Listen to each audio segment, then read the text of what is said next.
Good morning. So, nagising na kami ng 8 AM. Pero di pa kami naliligo. Yung iba lang. Magbe-breakfast lang muna kami sa banh mi. Tapos babalik kami para mag-ayos ng gamit at maligo. So,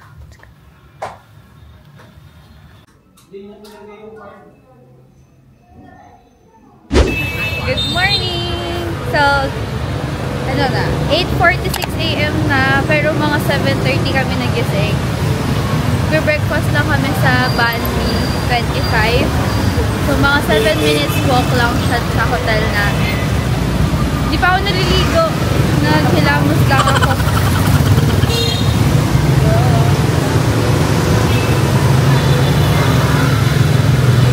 Morning! Kayo sa lapit na kami sa Banh Mi. First time ko makakakain ng Banh Mi.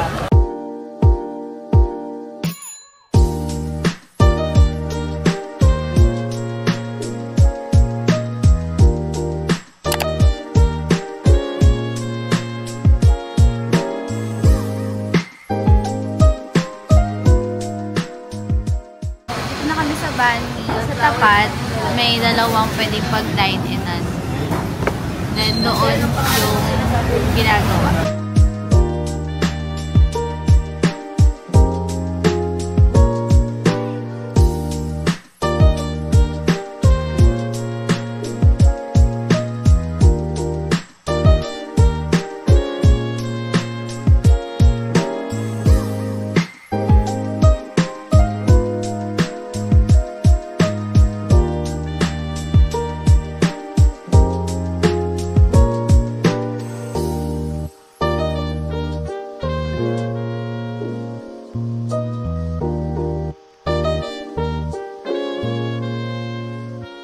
Nag-order kami ng something. Kakaiba.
Then, ayun.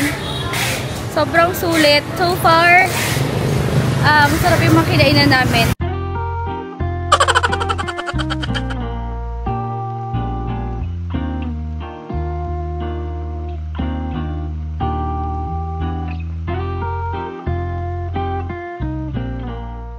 Back sa hotel. Magliligpit na kami ng gamit. And mag-check out kami na before 12. Maliligo lang. Tapos, magkakain na naman. Kakain na naman. Dami pang liligpitin, oh. Ipapaiwan na lang namin siya dito sa hotel.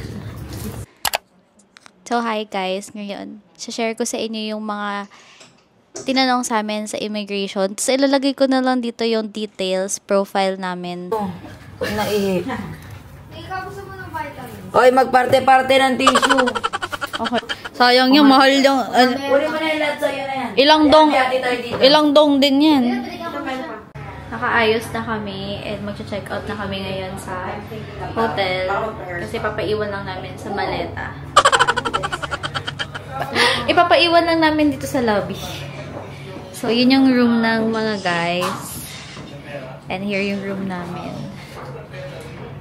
Check out na kami mga sir, ma'am.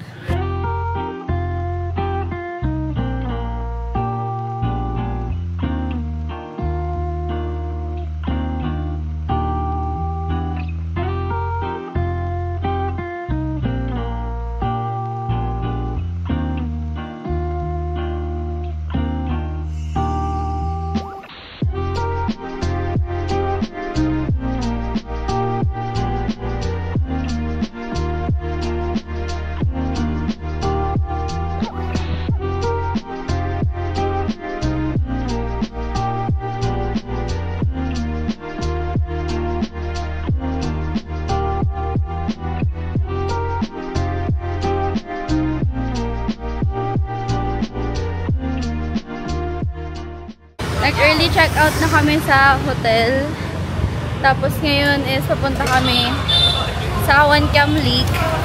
Kasi yung tita ng friend namin is imimit kami doon. And yung oras ngayon is 12. Kaya tirik na tirik. Pero hindi siya sobrang init. Tirik siya, mainit sa balat. Pero mahangin pa rin. Kasi nga madaming puno. So yun yung weather ngayon. Eh, naglalakad lang kami. Medyo minamaximize namin yung lakad kasi yung Grab, nagdadalawang Grab kami. And medyo sayang din. And exercise na din at makakita ng view. Kaya kami naglalakad. Wala yung suot ko today. Very basic lang. Diba kita nyo mahangin pa rin? Kasi ang daming puno.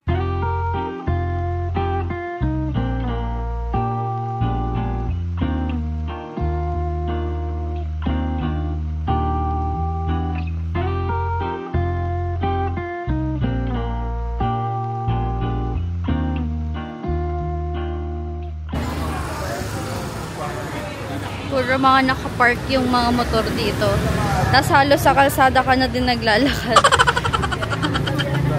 Okay guys, pabalik kami ulit ng hotel kasi dapat yung mimit namin na tita ng friend namin, bidala kami dapat maleta kasi may pinadala sila. Naiwan namin. So saka na namin nalaman halfway na kami nung Wancam Lake. So pabalik kami ulit ngayon. Then yung iba naiwan na lang dun sa parang shop ng stationery. Kasi gusto nga nilang pasukin yun. So, okay lang yan.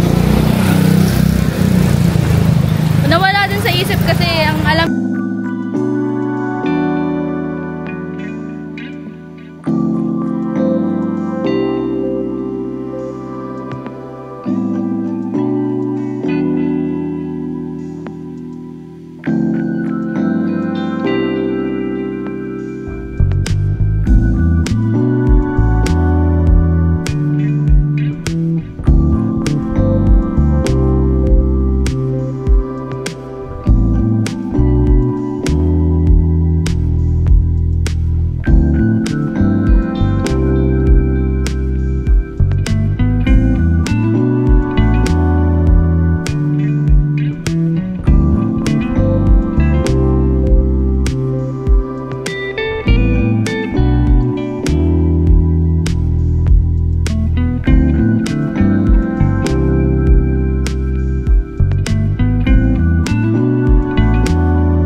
titingin kami ng mga... Ala, tingnan ko si Arisa. Baka may gusto siya. Like, tumbler. Or what. Let's check. Oo, ni May. Bakery. Ham. Ham. Ay, ang ganda ng ano nito, concert. Pumili na hindi kailangan. Ha?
Nagpicture lang kami sa Juan Cam Lake. And ngayon papunta kami sa Uniqlo.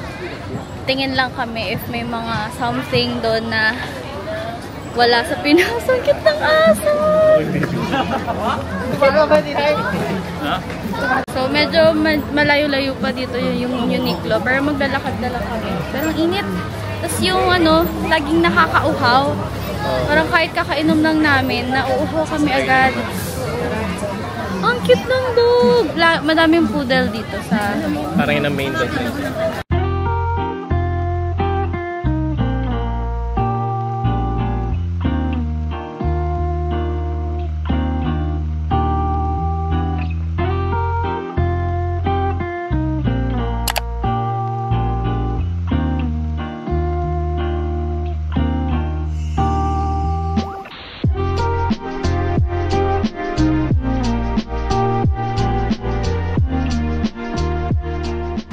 Based sa aming observation, yung ibang items dito mahal compare sa Philippines. Yung iba naman mas mura. So, depende.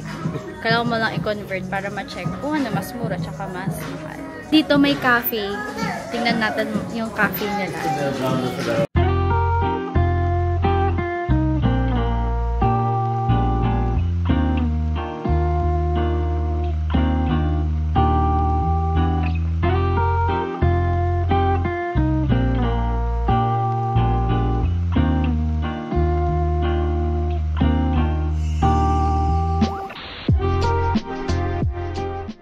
Binili namin. Sayang, may ganyan pa. Ano lang siya, 200 Vietnamese. Ay, 99 VND lang siya. So, nasa 200 pesos. Ganda nito.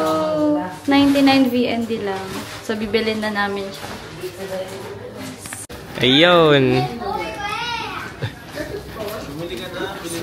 Sa Uniqlo, Uniqlo Vietnam lang pala kayo mapapabili, ha? Ano pala, sister? Mura lang.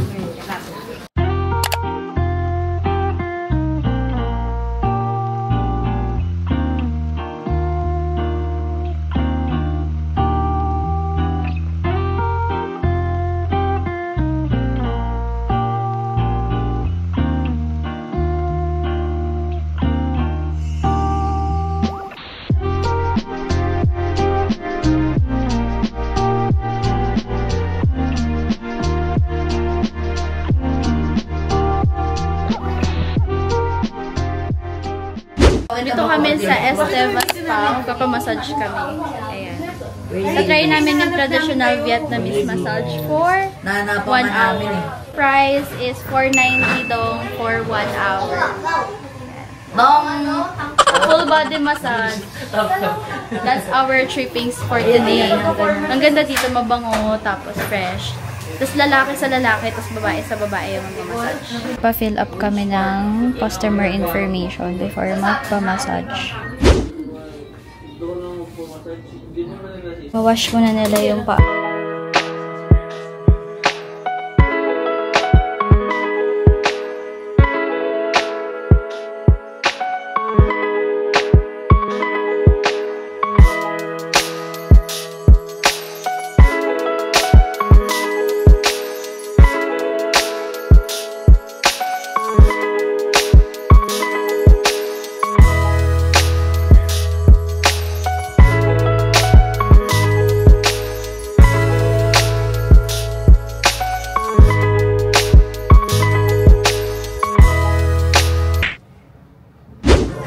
We're done for the massage.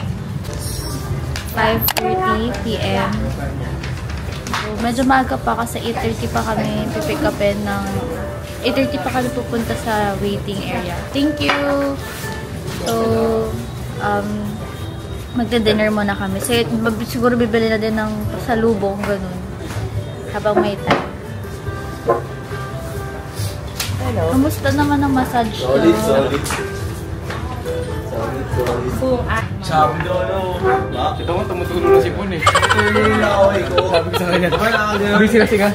Sabi, ko baliktad. Turong na. Delikado yan. Diba ka ganun, tutuloy laway ko. Pinaikot ako, yung laway ko.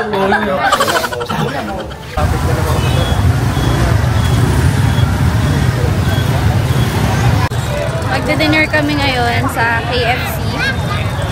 First time namin makaka-try ng fast food dito sa Vietnam. Nakakagutom na, tapos bibili kami ng mga pampasalubong. Sasabi ko, doon daw yung bilihan, mga grocery. Doon yung sikat na.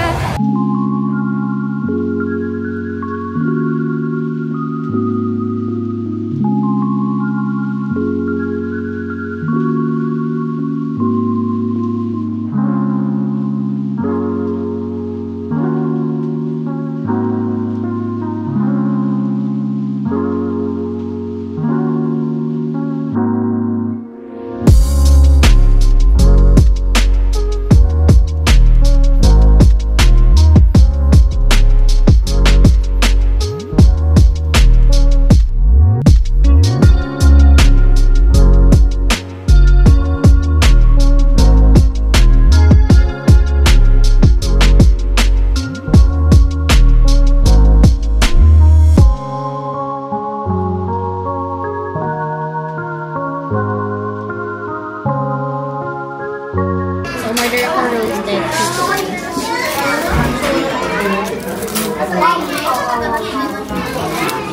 Masih ada?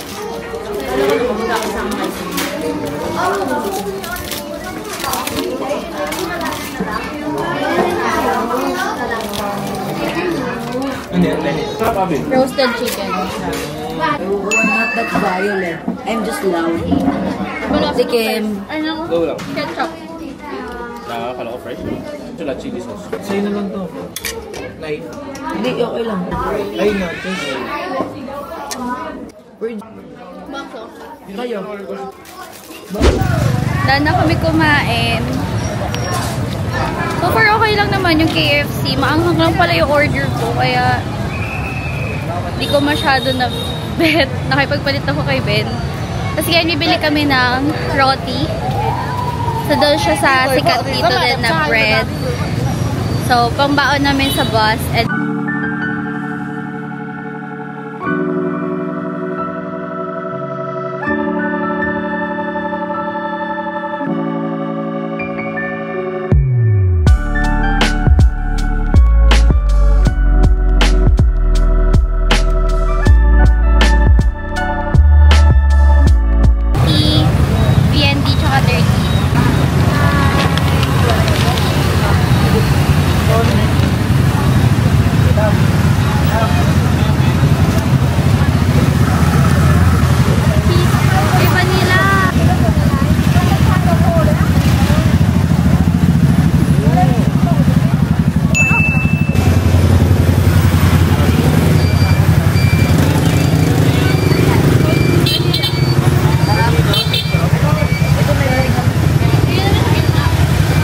Chocolate vanilla cheese.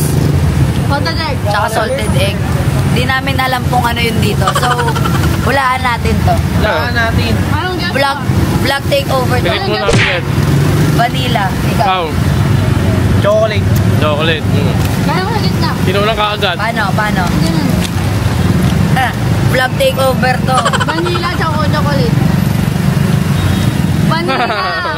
Vanilla to? Bandit. Parang salted egg. Nalate mo nga. Patikman mo nga. Parang salted egg, iba yung kulay ah. Parang kawawa ka dyan. Kunin mo pa to. Ano? Ano? Ang flavor? Vanilla yan. Margarine? Vanilla pag margarita. Vanilla. Mamaya na lang yung iba. Yan po, makikita nyo. Nasa gitna na po kaming mga tao.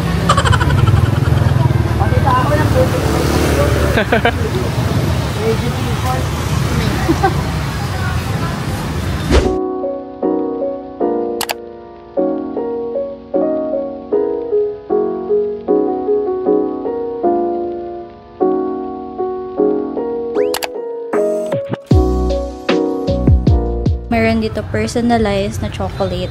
It's 145 VND. Kung mamimili ng box, then Ito na lang. Dear Mama. yung mga laman. Ganda ng packaging nila. So, nandito na kami sa Tom's Cafe waiting sa aming bus. Pero 9:26 pa lang.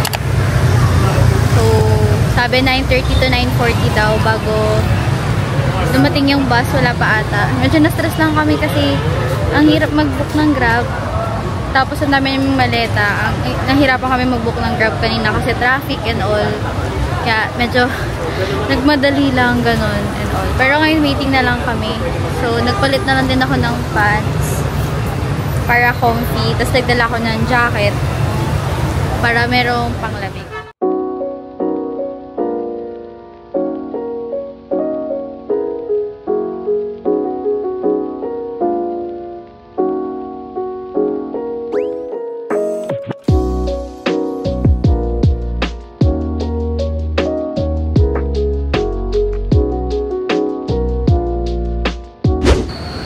Dumating na yung bus. So, pupunta na kami doon ngayon.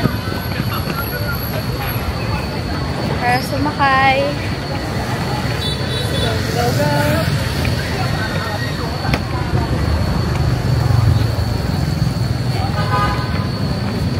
Finally! Dumating na yung bus.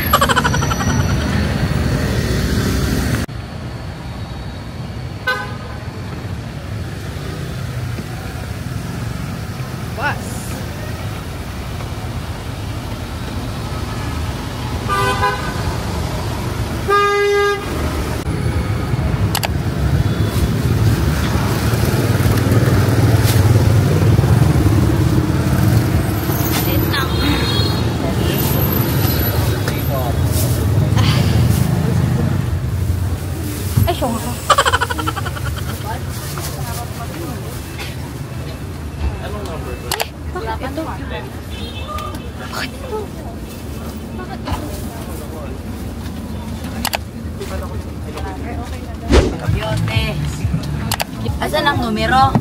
Nasa, ano? Ito, Lab 6. Lab 8. 8, ako to. Ito yung number. Lab 8. Ano ah? Lab 6. Saan ako? 10? Dito ako sa taas. Oh.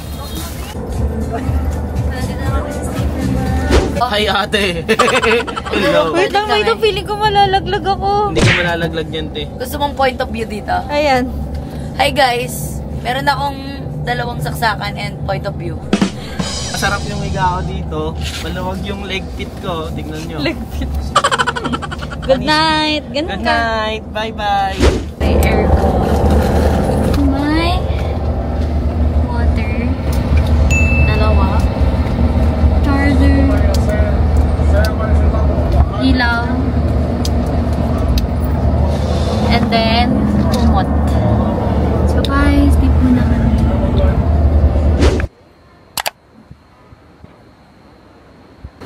$3,000 yung CR. Kaka-first stopover lang namin. So, yung CR, about 3,000 daw yung bayad sa CR. Tapos, 30 minutes yung 30 minutes yung waiting time. So, mga 12:30 kami nag-stopover. Konting minutes pa before matapos yung stopover. Pero kung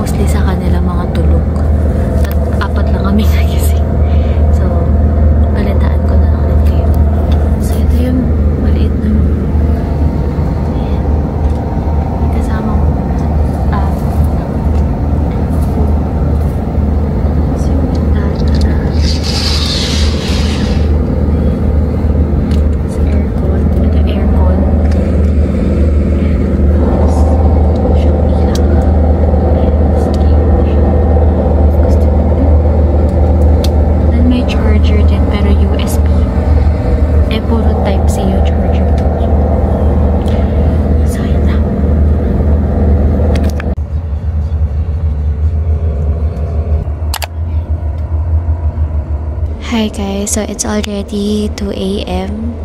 and based sa maps, 2 hours pa para makarating kami ng Sapa.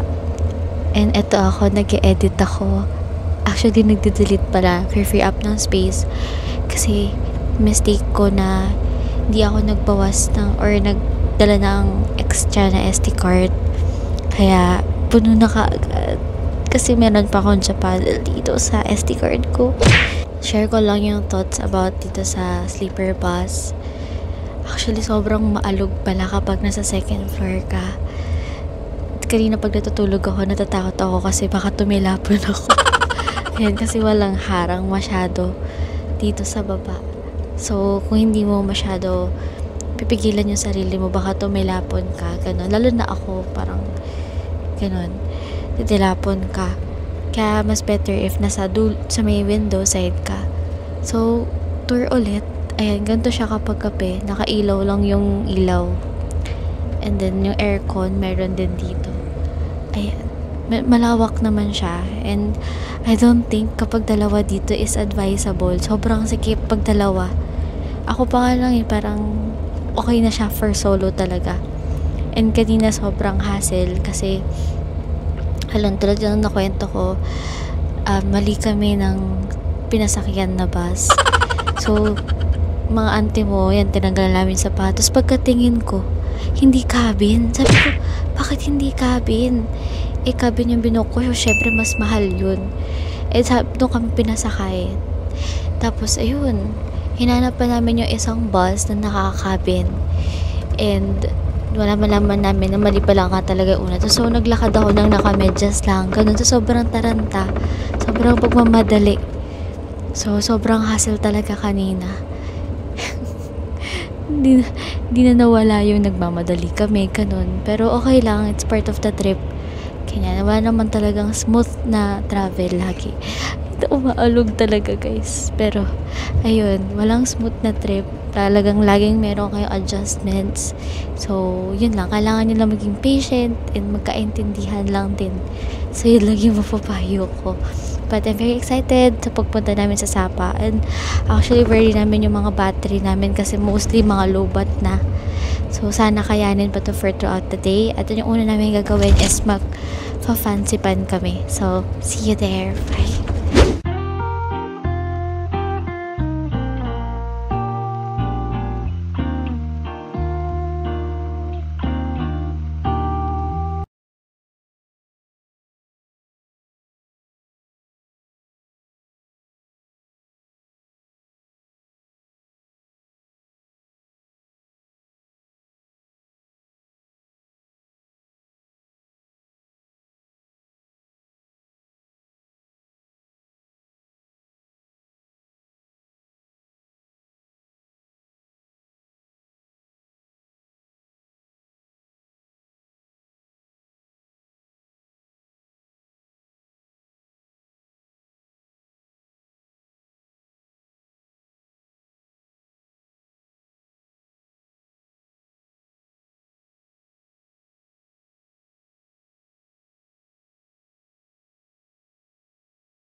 Share ko lang yung thoughts about dito sa sleeper bus. Actually, sobrang maalog pala kapag nasa second floor ka. Kanina pag natutulog ako, natatakot ako kasi baka tumilapon ako. Ayan, kasi walang harang masyado dito sa baba. So, kung hindi mo masyado pipigilan yung sarili mo, baka tumilapon ka, ganun. Lalo na ako, parang ganun. Titilapon ka. Kaya mas better if nasa sa may window side ka. So, tour ulit. Ayan, ganito siya kapag gabi. Nakailaw lang yung ilaw. And then, yung aircon, meron din dito. Ayan. Malawak naman siya. And, I don't think kapag dalawa dito is advisable. Sobrang sikip pag dalawa. Ako pa nga lang parang okay na siya for solo talaga. And kanina sobrang hassle kasi tulad yung nakwento ko, mali kami ng pinasakyan na bus. So, mga auntie mo, yan, tinanggal namin sapatos. Pagkatingin ko, hindi cabin. Sabi ko, bakit hindi cabin? Cabin yung binuk ko. Syempre, mas mahal yun. Doon kami pinasakay. Tapos, ayun, hinanap pa namin yung isang bus na nakakabin. And, wala malaman namin na mali pala nga talaga una. So, naglakad ako ng nakamedyas lang. Ganun. So, sobrang taranta. Sobrang pagmamadali. So, sobrang hassle talaga kanina. Hindi na nawala yung nagmamadali kami. Ganun. Pero, okay lang. It's part of the trip. Kaya, wala naman talagang smooth na travel lagi. Umaalog talaga guys, pero ayun, walang smooth na trip, talagang laging meron kayong adjustments. So yun lang, kailangan nyo lang maging patient and magkaintindihan lang din. So yun lang yung mapapayo ko. But I'm very excited sa pagpunta namin sa Sapa, and actually very namin yung mga battery namin kasi mostly mga low bat na.